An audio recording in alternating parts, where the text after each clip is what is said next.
नमस्कार, आपका बहुत-बहुत स्वागत है हमारे चैनल द फार्मा कोर्स 2.0 पे। तो आज के लेक्चर में हम पढ़ने वाले हैं फार्माकोलॉजी का चैप्टर नंबर 11 ऑटोकॉइड्स। इस सब्जेक्ट के हमने 10 चैप्टर्स कंप्लीट कर लिए हैं। अगर आपने उनके लेक्चर्स नहीं देखे होंगे तो आप हमारे चैनल पर जाकर देख सकते हैं। और अगर आपको हमारी ये कोशिश अच्छी लगती हो तो प्लीज़ हमारे चैनल को लाइक करिए, अपने दोस्तों के साथ भी शेयर करिए और नए हैं तो सब्सक्राइब करिए। तो आज के इस लेक्चर में हम पढ़ने वाले हैं ऑटोकॉइड्स के बारे में। अब ये ऑटोकॉइड्स मतलब क्या होता है, ये सब हम इस चैप्टर में समझेंगे। सबसे पहले हम सिलेबस में देख लेते हैं कि हमें इस चैप्टर में कौन कौन से टॉपिक कवर करने हैं।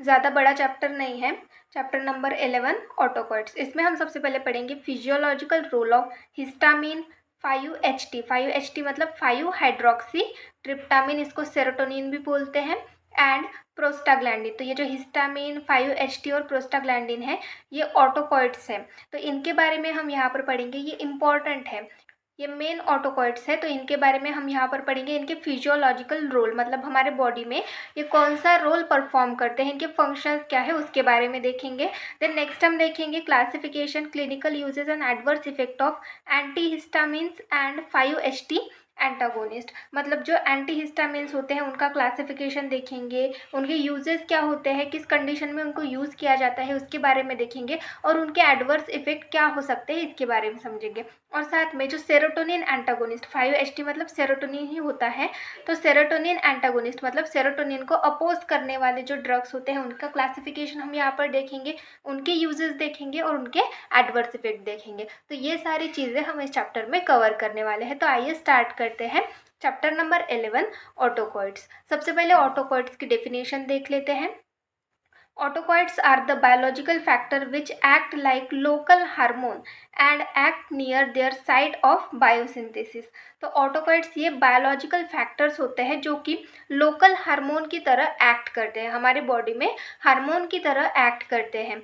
और ये क्या करते हैं, act near their site of biosynthesis. तो ये जो ऑटोकॉइड्स है ये हमारे बॉडी के मोस्ट ऑफ द सेल्स जो है वो सिंथेसाइज करते हैं। तो ये जब सिंथेसाइज होते हैं तो जिस जगह पे ज़रूरत होती है उसी जगह पे सिंथेसाइज होके उसी जगह पर अपनी एक्शन शो करते हैं। तो इस तरीके से ये ऑटोकॉइड्स होते हैं। इनके एग्जाम्पल है histamine, serotonin and prostaglandin. Serotonin मतलब 5-HT जिसको हम 5 हाइड्रोक्सी ट्रिप्टामिन भी बोलते हैं। तो इनके बारे में देखेंगे। सबसे पहले हम देखेंगे physiological role of histamine. Histamine का रोल क्या है हमारी बॉडी में, क्या रोल प्ले करता है, इसके फंक्शंस क्या है हमारे बॉडी में उसके बारे में देखेंगे। It act as neurotransmitter. तो हिस्टामिन एज अ न्यूरोट्रांसमीटर करके हमारे बॉडी में एक्ट करता है। सेकेंड है कंट्रोल स्लीप एंड अलर्टनेस। तो स्लीप को कंट्रोल करता है और साथ में अलर्टनेस को भी हिस्टामिन कंट्रोल करता है।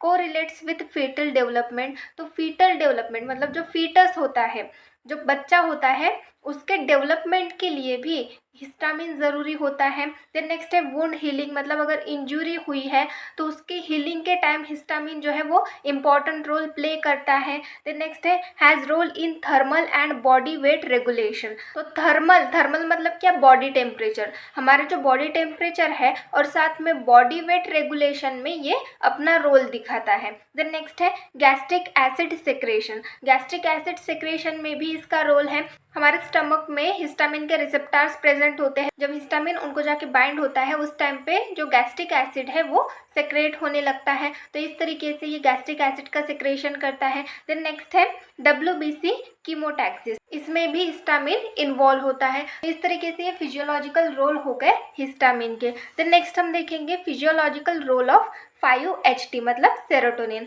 सेरोटोनिन के यहाँ पर हम फंक्शंस देखेंगे, ये कौन से रोल प्ले करता है हमारे बॉडी में उसके बारे में देखेंगे। सबसे पहला है it act as a neurotransmitter in the brain. तो ये भी एज अ न्यूरोट्रांसमीटर की तरह ही काम करता है हमारे ब्रेन में। देन नेक्स्ट है रेगुलेशन ऑफ टेम्परेचर, हमारे बॉडी का टेम्परेचर ये रेगुलेट करता है। पेन परसेप्शन, तो ये एक इसका रोल होता है। इन पैथोजेनेसिस ऑफ माइग्रेन, तो माइग्रेन के पैथोजेनेसिस में सेरोटोनिन इन्वॉल्व होता है। इन्वॉल्व इन इंटेस्टाइनल मोटिलिटी, तो जो इंटेस्टाइनल मोटिलिटी होती है, जो मूवमेंट होती है, उसमें सेरोटोनिन इन्वॉल्व होता है। कंट्रोल ऑफ वोमिटिंग, वोमिटिंग को कंट्रोल करने के लिए सेरोटोनिन का यूज़ किया जाता है। वोमिटिंग जो है वो कंट्रोल करता है सेरोटोनिन। कंट्रोल ऑफ एपेटाइट, भूख को कंट्रोल करने के लिए सेरोटोनिन यूज़ करते हैं, ये इसका एक रोल होता है।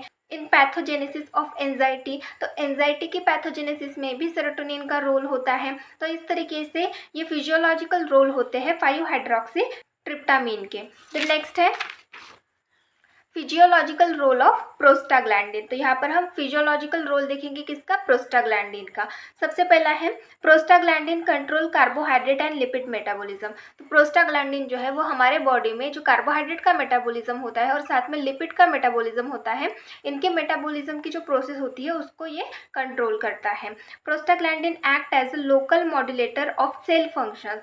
तो सेल के जो फंक्शंस होते हैं उनको मॉड्यूलेट करने के लिए प्रोस्टाग्लैंडिन जो है वो इम्पॉर्टेंट होता है। जो सेल के फंक्शंस होते हैं उनको ये मॉड्यूलेट करता है। देन नेक्स्ट है prostaglandin play a virtual role in the, तो प्रोस्टाग्लैंडिन जो है वो हमारे बॉडी के अलग अलग सिस्टम में भी अपना रोल प्ले करता है। तो यहाँ पर हमें वही दिए गए हैं, तो उनके बारे में देखेंगे। सबसे पहला है कार्डियोवैस्कुलर फंक्शन। तो हमारे हार्ट से रिलेटेड जो भी फंक्शंस होते हैं उनमें भी प्रोस्टाग्लैंडिन का रोल होता है। रेनल फंक्शन मतलब किडनी से रिलेटेड जो भी फंक्शंस होते हैं उनमें भी प्रोस्टाग्लैंडिन का रोल होता है। डाइजेस्टिव, जो डाइजेस्टिव प्रोसेस होती है उसमें भी इसका रोल होता है। रेस्पायरेटरी, हमारे रेस्पायरेटरी सिस्टम में, हमारे रेस्पायरेटरी सिस्टम की जो भी फंक्शंस होते हैं उसमें भी प्रोस्टाग्लैंडिन अपना रोल प्ले करता है। देन नेक्स्ट है रेगुलेशन ऑफ एंडोक्राइन फंक्शन। तो एंडोक्राइन के जो भी फंक्शंस होते हैं उनको रेगुलेट करने के लिए प्रोस्टाग्लैंडिन ज़रूरी होता है। तो इस तरीके से ये फिजियोलॉजिकल रोल हो गए प्रोस्टाग्लैंडिन के। तो यहाँ पर हमने तीनों हार्मोन्स के फिजियोलॉजिकल रोल्स देख लिए। देन नेक्स्ट हम देखेंगे एंटीहिस्टामिन्स। तो एंटीहिस्टामाइंस के बारे में यहाँ पर हम देखेंगे। एंटीहिस्टामिन्स मतलब क्या होता है, उनका क्लासिफिकेशन क्या है, क्लिनिकल यूजेस क्या है, एडवर्स इफेक्ट्स क्या है, ये सारी चीज़ें हम यहाँ पर देखेंगे। सबसे पहले एंटीहिस्टामिन्स की डेफिनेशन देख लेते हैं। Agents which block the action of histamine, such agents called as antihistamines. तो ऐसे एजेंट जो कि हिस्टामिन के एक्शन ब्लॉक कर रहे हो, ऐसे एजेंट्स को हम बोलते हैं एंटीहिस्टामिन्स। तो ये सिंपल सी डेफिनेशन हो गई एंटीहिस्टामिन्स की। देन नेक्स्ट हम देखेंगे क्लासिफिकेशन ऑफ एंटीहिस्टामिन। तो एज अ एंटीहिस्टामिन कौन कौन से ड्रग काम करते हैं उसके बारे में देखेंगे। कौन कौन से ड्रग इस कैटेगरी में इंक्लूड होते हैं उनके बारे में देखेंगे। सबसे पहली कैटेगरी है हाईली सेडेशन, जिसके एग्जाम्पल है डाइफेनहाइड्रामाइन, प्रोमिथाजिन। ये दो ड्रग हो गए जो कि हाईली सेडेटिव इस कैटेगरी में इंक्लूड होते हैं। देन नेक्स्ट है मॉडरेटली सेडेटिव, इसके एग्जाम्पल्स हैं फेनिरामाइन एंड सिनारिजिन, ये इसके ड्रग्स हो गए। देन नेक्स्ट है माइल्ड सेडेटिव, तो इसके एग्जाम्पल्स है क्लोरफेनिरामाइन एंड साइक्लिजिन। तो इस तरीके से ये एग्जाम्पल्स हो गए माइल्ड सेडेटिव के। तो 3 कैटेगरीज में इसको क्लासिफाई किया गया है। एंटीहिस्टामिन्स का क्लासिफिकेशन है उसमें 3 कैटेगरीज इंक्लूड है और उनके ड्रग्स भी कौन कौन से वो भी हमने यहाँ पर देख लिए। देन नेक्स्ट हम देखेंगे इसका क्लिनिकल यूजेस। ये जो एंटीहिस्टामिन्स है इनके क्लिनिकल यूजेस क्या होते हैं, मतलब कौन कौन सी कंडीशंस में ये यूज़ किए जाते हैं, कौन कौन से डिसीजेस को ट्रीट करने के लिए ये यूज़ किया जाता है उसके बारे में देखेंगे। इन एलर्जिक राइनाइटिस, तो एलर्जिक राइनाइटिस में ये यूज़ किया जाता है, ये जो एंटीहिस्टामिन्स है ये यूज़ किए जाते हैं। एंटीहिस्टामिन्स ज़्यादातर जो एलर्जी से हुए डिसऑर्डर्स होते हैं उनमें ज़्यादातर ये यूज़ किए जाते हैं क्योंकि ये एलर्जी को कम करते हैं इसलिए। तो जैसे एलर्जी राइनाइटिस हो गया तो इस कंडीशन को ट्रीट करने के लिए भी ये यूज़ किया जाता है। यूज्ड इन एटोपिक डर्मेटाइटिस, तो ये डर्मेटाइटिस का एक टाइप है, ये हमारी स्किन का डिसऑर्डर है, इस कंडीशन को भी ट्रीट करने के लिए एंटीहिस्टामिन्स का यूज़ किया जाता है। यूज्ड इन हे फीवर, तो हे फीवर में भी इसका यूज़ किया जाता है। यूज्ड इन अर्टिकेरिया, तो अर्टिकेरिया ये भी स्किन का डिसऑर्डर है जिसको हम हाइव्स भी बोलते हैं, इस कंडीशन में भी एंटीहिस्टामिन्स का यूज़ किया जाता है। देन नेक्स्ट है this agent to be used as sleep aids, तो स्लीप एड्स करके भी इनका यूज़ किया जाता है क्योंकि ये सेडेशन प्रोड्यूस करते हैं। इस तरीके से ये क्लिनिकल यूजेस होते हैं एंटीहिस्टामिन्स के। देन नेक्स्ट हम देखेंगे एडवर्स इफेक्ट। एंटीहिस्टामिन्स के एडवर्स इफेक्ट्स क्या होते हैं उनके बारे में देखेंगे। सबसे पहला है लाइट हेडेडनेस, मतलब हल्का हल्का सर दर्द होता है। Dryness of mouth, mouth dry हो जाता है। ब्लरिंग ऑफ विजन, प्रॉपरली दिखता नहीं है, ब्लर दिखता है। Alteration of bowel movements, bowel movements properly नहीं होते। फटिग, थकावट, वीकनेस आ जाती है। लैक ऑफ कंसंट्रेशन, कंसंट्रेशन नहीं रहता। Nausea and vomiting. तो इस तरीके से ये एंटीहिस्टामिन्स के एडवर्स इफेक्ट्स होते हैं। देन नेक्स्ट हम देखेंगे ट्रिपल रिस्पॉन्स ऑफ हिस्टामिन। तो ट्रिपल रिस्पॉन्स ऑफ हिस्टामिन ये हमें यहाँ पर दिया नहीं गया है, हमारा जो सिलेबस है वहाँ पर नहीं दिया गया है। पर अगर आपने पिछले सिलेबस के जो पेपर्स हुए थे उनके बारे में अगर देखा होगा तो वहाँ पर ट्रिपल रिस्पॉन्स बहुत ज़्यादा पूछा गया है हिस्टामिन का। मोस्ट ऑफ द पेपर में ट्रिपल रिस्पॉन्स पूछा गया है हिस्टामिन का, इसलिए हम इसको यहाँ पर पढ़ रहे थे। Triple response of histamine. Intradermal injection of histamine elicits triple response. तो इंट्राडर्मल इंजेक्शन दिया जाए अगर हिस्टामिन का तो उस कंडीशन में वो ट्रिपल रिस्पॉन्स प्रोड्यूस करता है, मतलब वो 3 तरीके के रिस्पॉन्स देता है। तो उनके बारे में देखेंगे। सबसे पहला है फ्लश। फ्लश मतलब क्या होता है? Red spot at the site of injection. तो जिस जगह पर इंजेक्शन दिया गया है उस जगह पर रेड स्पॉट आ जाता है, उस कंडीशन को हम बोलते हैं flush due to local capillary dilation. तो लोकल कैपिलरी डायलेशन की वजह से जो कैपिलरीज होती है वहाँ की, उनका डायलेशन होने की वजह से वहाँ पर एक रेड स्पॉट जो है वो ऑकर होता है इंजेक्शन के साइट पे, तो उसको हम बोलते हैं फ्लश। तो ये पहला रिस्पॉन्स हो गया। देन नेक्स्ट है फ्लेयर। अब फ्लेयर मतलब क्या होता है? Redness surrounding the flush due to arteriolar dilation. तो जो फ्लश है मतलब जो रेड स्पॉट आया था इंजेक्शन की साइट पे, उसको हम फ्लश बोलेंगे। तो उस फ्लश के सराउंडिंग में रेडनेस आ जाएगी, मतलब जो सराउंडिंग एरिया है वहाँ पर भी रेडनेस आ जाएगी, जिसकी वजह से आर्टरीज के डायलेशन की वजह से। तो ये हो गया फ्लेयर। देन नेक्स्ट है व्हील। तो व्हील मतलब क्या होता है? हमने सेकंड रिस्पॉन्स देख लिया, कौन सा है? फ्लेयर। अब थर्ड है व्हील। तो व्हील में क्या होता है? Local oedema due to escape of fluids from capillaries. तो यहाँ पर क्या होता है? एडेमा। एडेमा मतलब स्वेलिंग आ जाती है उस जगह पर, जिस जगह पर हमने इंजेक्शन लिया था उस जगह पर सबसे पहले फ्लश आया मतलब रेड स्पॉट आया, उसके बाद फ्लेयर मतलब उसके सराउंडिंग एरिया में रेडनेस आई, उसके बाद व्हील मतलब वहाँ पर स्वेलिंग आई, मतलब एडेमा। एडेमा किस वजह से आया? Due to escape of fluids from capillaries. तो जो कैपिलरीज हैं उनमें से फ्लूइड एस्केप होने की वजह से वहाँ पर स्वेलिंग आ गई। तो इस तरीके से ट्रिपल रिस्पॉन्स होता है हिस्टामिन का। देन नेक्स्ट हम देखेंगे 5-HT एंटागोनिस्ट, मतलब सेरोटोनिन के जो एंटागोनिस्ट होते हैं उनके बारे में देखेंगे। 5-HT जिसको हम हाइड्रोक्सीट्रिप्टामाइन भी बोलते हैं, 5-HT antagonist also known as serotonin antagonist.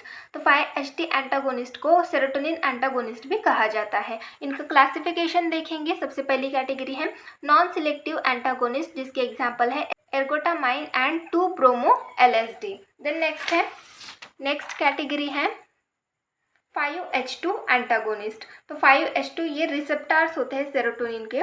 तो इन रिसेप्टार्स को अपोज करने वाले ड्रग्स उनके बारे में देखेंगे। एग्जाम्पल है केटानसेरिन एंड क्लोजापिन। देन नेक्स्ट है 5HT3 एंटागोनिस्ट। अब ये 5HT3 ये भी रिसेप्टार्स हैं सेरोटोनिन के, अलग अलग रिसेप्टार्स होते हैं। तो इनको ब्लॉक करने वाले यहाँ पर हम ड्रग देख रहे हैं, उनके एक्शन अपोज करने वाले ये ड्रग्स हैं। तो 5HT3 एंटागोनिस्ट कौन कौन से हैं?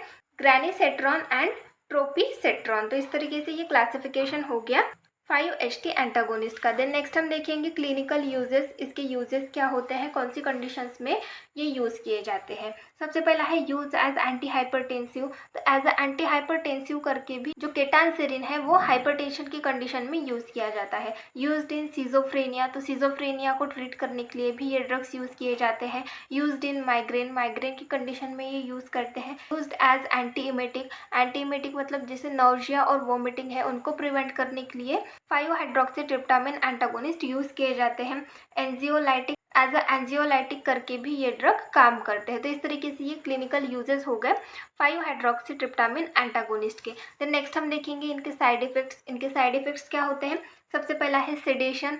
सेडेशन ये एक साइड इफेक्ट हो गया। डिजीनेस, नोजिया, कॉन्स्टिपेशन, हेडेक, तो ये सारे कॉमन टर्म हैं। इस तरीके के एडवर्स इफेक्ट 5-हाइड्रोक्सीट्रिप्टामाइन एंटागोनिस्ट के दिखते हैं। तो इस तरीके से यहाँ पर हमने ये सारे टॉपिक, जितने भी टॉपिक हमें सिलेबस में दिए गए थे वो सारे हमने यहाँ पर कवर कर लिए हैं। तो आज के लेक्चर में बस इतना ही। नेक्स्ट लेक्चर में नेक्स्ट चैप्टर स्टार्ट करेंगे।